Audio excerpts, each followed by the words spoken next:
let's go back to Trent for a second. So again, when is going to happen? First, from the Liverpool perspective, you have Connor Bradley there, the heir apparent. Mm-hmm. Obviously, a very different player.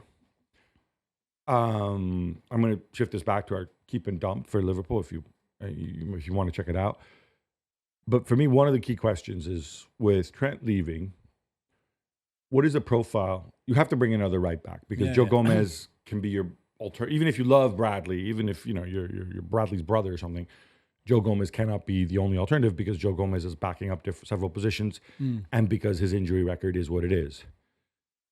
Do you look to bring in a starting caliber player who is ahead of Joe Gomez of Bradley, or do you bring in a guy maybe with an upside who can compete with Bradley for the job? Yeah, I think that's that for Slot and the people at the club to decide. If you have full faith in Bradley and he's your starter, you don't need another starter there. You need another good right back. Maybe with a different profile, in the same way Tsimikas is a different profile from Robertson. But like a Tsimikas type, I think is good.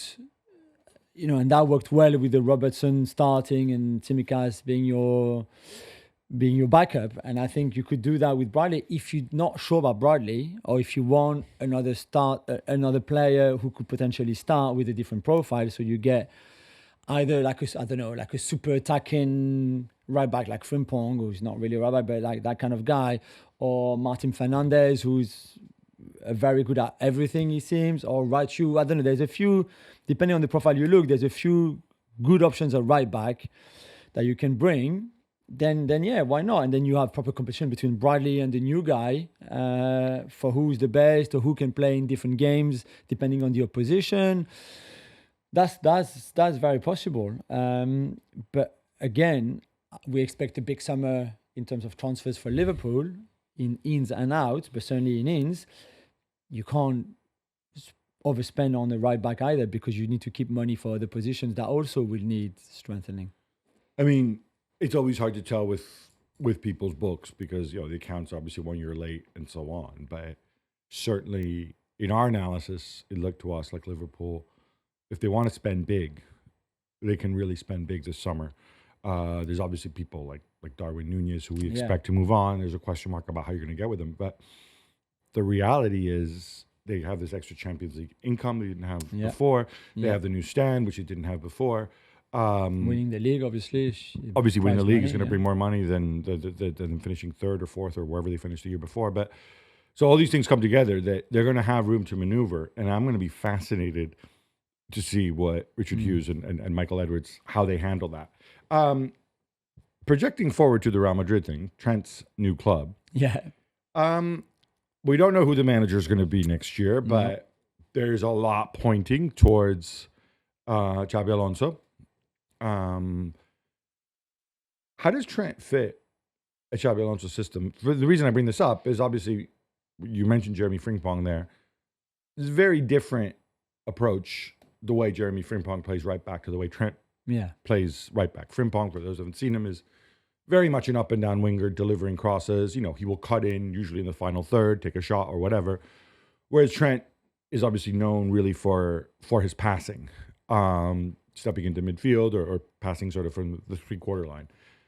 I'm curious about that aspect of it. Is it something where if Xabi Alonso comes, he's going to have to adjust to play to Trent's strengths? Yeah, but I think to play to the whole Madrid squad anyway, he won't play with a back three like he did at Bayer Leverkusen, for example, with wing backs. I think you go to Real Madrid and you know what you have and you know the superstars and you know exactly how you're going to play, and I think that would be different. And I think if you have then Trent on top of that, when you have Trent on top of that, it gives you an extra threat with the ball, something good that you can incorporate within your system and within your tactics to make sure that you use Trent in the best way possible. And let's say, for example, not just as a defensive player because he's not great at defending anyway, so that would be crazy.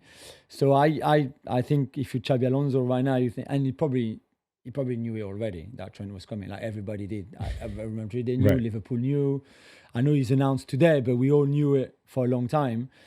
And I think if you're Xabi Alonso and already working on what you're going to do next season there, to have Trent is surely, I guess it's good news for him, even if in terms of balance of the team, there'll be work to be done there. But I think it's like, okay, great. I've got another bowler there to add to a team of bowlers already, and I just need a good number 6 to replace what Tony Cruz used to do, find the right balance, and then be ready to go. You mentioned another bowler there, and then you mentioned Tony Kroos, and obviously I think we've been in agreement on this all season long. That passing creativity from the deep area midfield, that is definitely another option, which is Trent stepping into midfield from the right back position and doing the playmaking there when they're in possession. Yeah.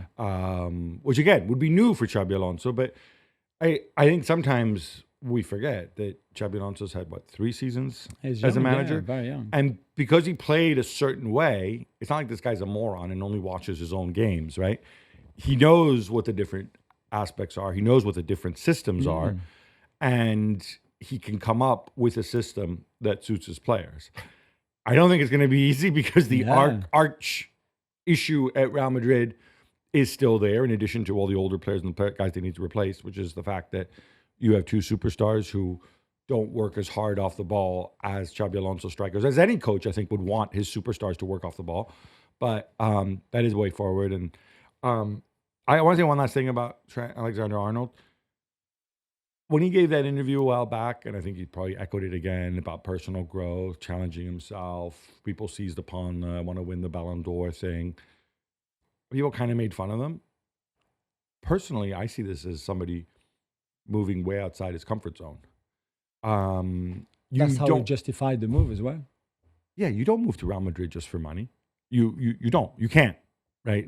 Because yes, you'll make a lot of money, but then you're still making, apart from the fact you're still making a good amount of money at Liverpool, you do it because you want to challenge yourself in a different setting. Yeah. And I'm not going to criticize people who never leave. Like I would never criticize Francesco Totti because him staying there and winning 1 league title means 50 league titles in other clubs. But equally, I think you have to respect those who do. And I think he played it brilliantly. And I think from his perspective, providing he was straight up, and I think the club, I would assume, we're also honest with him. We say, hey, Trent, we think you're worth this much if you stay. And I don't think that's the reason he left. I don't think if they would have given him the same contract that they gave Salah and Van Dijk, he would have said, oh, look, an extra $5 million a year, I'm gonna stay at Anfield. Like, I don't believe. Am I naive when I say that? No. I think they knew from the beginning that he had made his mind up anyway. So there's nothing you could have offered him that would have changed his mind. That's certainly how the club feel. Yeah, I know that's what they say. But if they had offered him that money, you don't think that he would have gone anyway? I think the genuine when they say that this is how he had made his mind up already. He was leaving, and I think they know this was coming, and he made his mind up a long time ago, regardless of what Liverpool were going to offer him, money, captaincy, anything. So he's not moving for money, is what you're saying?